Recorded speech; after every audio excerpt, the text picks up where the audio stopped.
Good morning out there. Today we are going to review the footage from building out the main frame structure on the spare room trailer. And the reason that I'm building a floor structure, is because I want it to be built with the pressure treated and with 2x8 lumber so that we have an actual proper floor. That, however, means that there are some of these smaller, weaker metal braces that aren't necessary, so I'm removing them so that I can actually harvest them and use them for another project. Most of them are going to end up being the wheel well supports for the equipment trailer. So that'll be where they're going to end up. And then once I got those removed, then it's time to start laying out the lumber to make sure that none of the other lumber that is going to be used is going to be actually touching the frame of this trailer. I've laid down some 2x4 pressure treated lumber just as basically a spacer. Excuse me, that runs down the length of both side rails of the trailer. And that required drilling some holes into the C-channel of the trailer's side frames. Side rails, I guess. If it's a similar structure to a cabinet, I guess. Those would be rails, and then the cross beams would be stiles, or maybe just cross beams, I don't know. Anyway, so I'm trying to figure out the best way to do this, and I ended up just drilling some holes into the top and then screwing from underneath to actually hold those 2x4s in place. And again, those aren't actually a structural feature, they're just spacers to be able to hold everything in place. So the thought here is that the floor joists, the rim joists, they're all going to be 2x8, and then the floor can be built on top of that, and that'll leave us enough space that I'll actually put a 1-inch board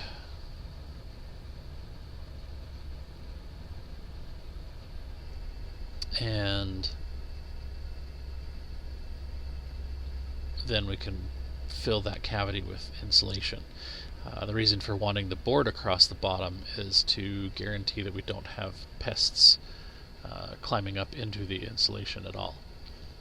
We'll probably end up using open cell foam, I think. We might do a closed cell foam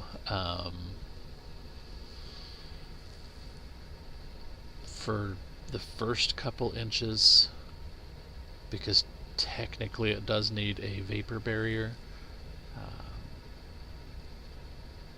but I'm still trying to decide and do the research on whether that additional cost is required. The company that I think I'm going to end up going with that has the kits available is based out of Texas, and we can do a kit of closed cell foam that will cover 605 square feet at 1 inch thick for about $700. Or we could do the same size kit in open cell foam that would cover almost 1,400 square feet for $800. So it's definitely more cost effective to use the open cell foam if that's an option. The downsides, from what I understand, is that the open cell foam, because it's open, it doesn't firm up as much. It stays basically spongy. The benefit to that is the fact that it will actually result in better soundproofing. The downside to that is that it doesn't create a vapor barrier.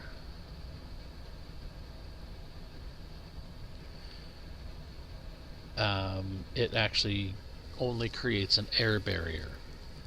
So like I said, because the closed cell foam actually hardens and creates a smooth, non-permeable layer around it, and becomes firm all the way through, it creates a vapor barrier as well as an air barrier.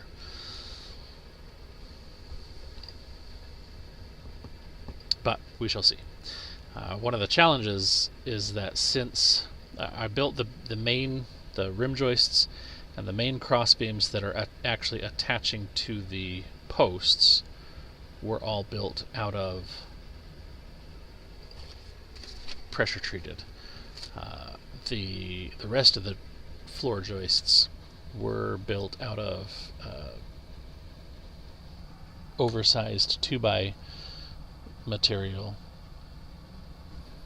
and the reason for that was because the 2x4s that run across the bottom I had to put a notch into the joists so that they sit properly the way that I want them to.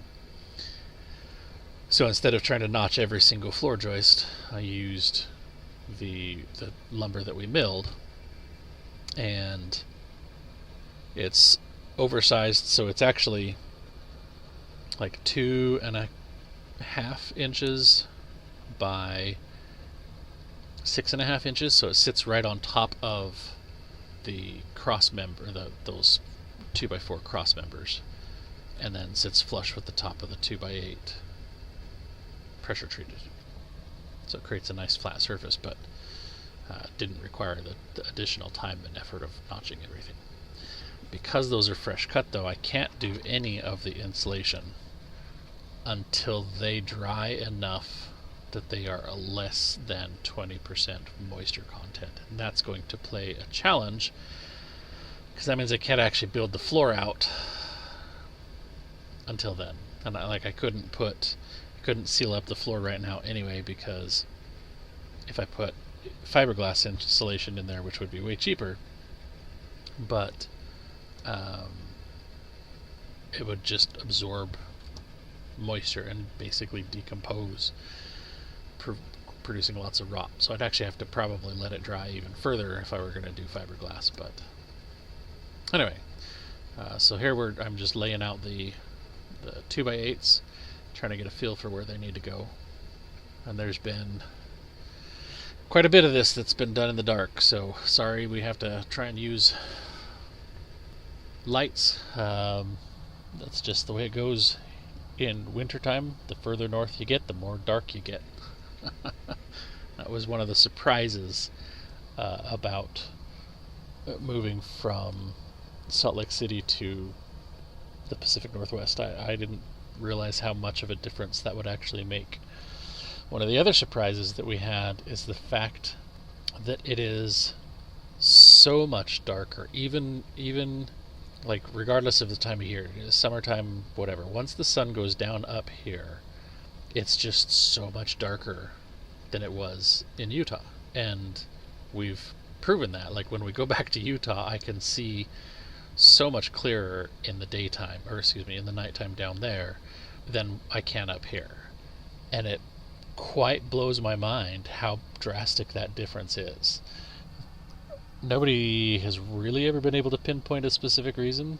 The closest theory that I can get behind is that it's because there's so much more green here, and so much taller trees.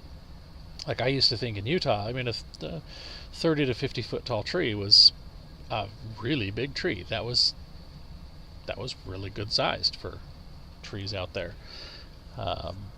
I have come to the conclusion that those are just juvenile trees out here. I mean, our property, we have 16 acres of ash forest, and they're all 60 years-ish old, and they're well over 100 feet. The first one I fell, we measured it, and from the top of the branches where I couldn't really measure anymore, down to the base where I cut it, which was about 6 or 7 inches off the ground. It was 105 feet tall, and there was still some, small branches and leaves and things that would have actually gone higher, but that's where everything got down to basically smaller than 1 inch in diameter. So they're pretty big trees, and that's just normal out here. So we've come to the conclusion that they block more light, so the light that is here from a city doesn't travel as far because it's blocked by more brushy stuff. Because everything is more green here, it absorbs more light, because if everything's brown and yellow, then it reflects more light. But that's actually an interesting difference too, is the wildflowers. We were surprised to see there's a lot more wildflowers out here that are in the purple and pink range. And in Utah, they're more brightly colored, like whites and yellows. That was kind of an interesting difference between the desert and the forests. Be curious to someday learn more about that and how that benefits the life around it. So, anyway, back to the trailer. So, like I mentioned before, this is where I'm just going through and figuring out where they need to be and notching them. And at first I started trying to measure everything so that I could get it all exactly perfectly square, and it wasn't working. And I realized that that's partially because the trailer frame itself is actually not parallel. So the two side beams, rails, whatever, that actually have everything mounted to them are about 5 inches wider at the back than they are at the front, which kind of blew my mind. So that presented a little bit of a challenge, so I was going to have to re-measure everything. And then secondly, the trailer itself is old and beat up, and this particular trailer frame was demolished by a backhoe as a new backhoe operator. And I've never been bad at being a backhoe operator, but there's definitely been room to improve. And I did hit the frame a couple of times. And some of those cross members, that's one of the reasons that some of them were removed, is because they weren't quite straight and parallel, or perpendicular. Now, in retrospect, what I should have done is build all of this so that it would take the stress off of those cross members. Then I could cut those, and it probably would have been slightly straighter and a little bit more square. But that said, if this trailer moves anywhere, it's only going to ever move on our property. So that's not actually that big of a concern. The supporting the weight and not twisting, not racking, not moving. That's how it's being built. So that's where we're at. But here is a picture of where I got for now, and you can see that there are the 2x4 rails across the trailer rails. Then you've got the 2x8 structure, and this is the picture from the front now. And you can see here they're in the first set of cross beams, cross floor joists. There's a double there because that's where so backtracking a little bit, I'd originally bought enough to build this a little bit differently, and then I turned around and decided to change how I was going to build it. So I needed a little bit more lumber, but the local hardware store didn't have 2x8s in stock. They did, however, have 2x16s, so I figured, well, I can put the 2x16s at the back, and that'll actually help because I'm extending this past the metal trailer frame by about 3 feet, I think. And so that'll actually help make sure that there's better support there in the case that we do ever have to move it. It won't change anything for while it's sitting on the blocks that we've got it sitting on. But so here at the front, that's where the 16-footer and the 8-footer meet, and so there's actually 2 of them, and then they sandwich in the post. So that's where we're at, and one of the interesting differences that I discovered after getting it all in place, you can kind of actually see that here if you look at the tires. The front and the rear joists are centered on the trailer frame for where they are. Then I thought the easiest way to do this is going to be to put up a string and build everything, bring it up to that string so that that side rim joist is now completely straight.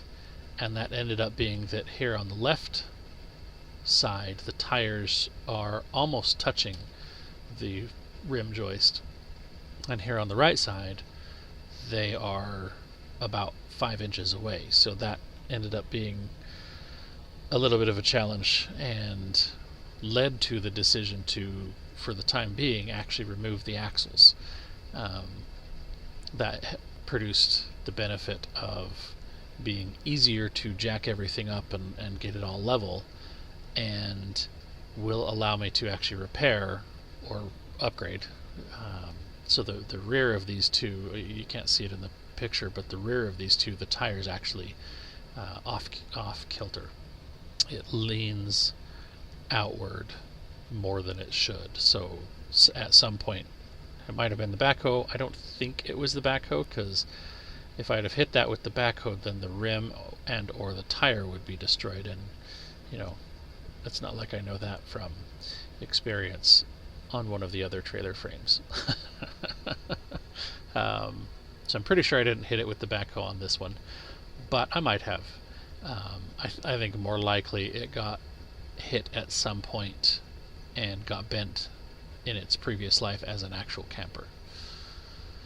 But they ended up being removed, and they'll either be repaired and adjusted or replaced and upgraded, which is the more likely cases. If we ever have to move it, we'll probably put a pair of 5,000 pound axles on there instead of 3,500 pound axles.